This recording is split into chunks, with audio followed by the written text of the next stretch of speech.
Often when people find out I collect trains, they say, "Oh, Thomas the Tank Engine." I do have some tank engines in my collection, but they don't have names.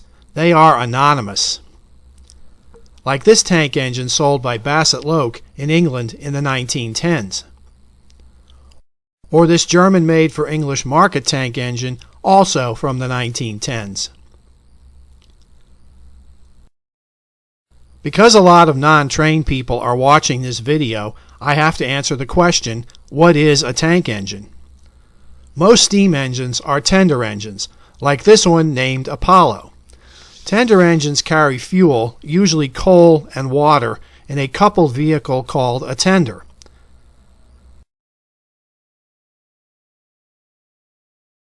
Tank engines carry their coal in this rear bunker and their water in these side tanks.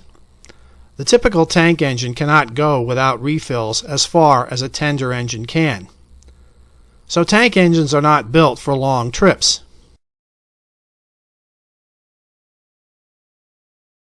Tank engines were not used much in the United States. They are best known as the mode of power on short branch lines in England.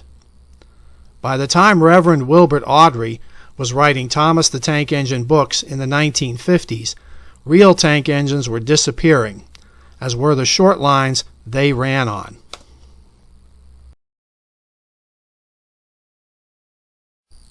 One of my tank engines is a Walker-Fenn from around 1930.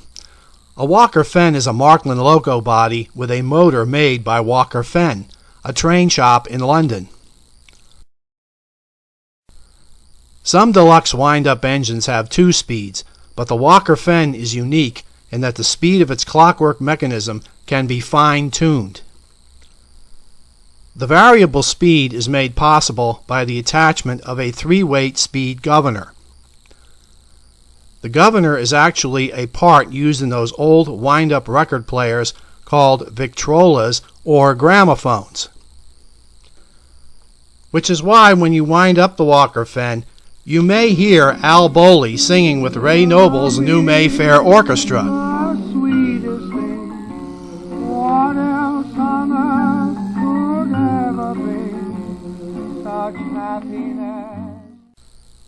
Here's how the Walker-Fenn governor works its magic. Turn the key out, the motor moves faster. Turn the key in, the motor slows down.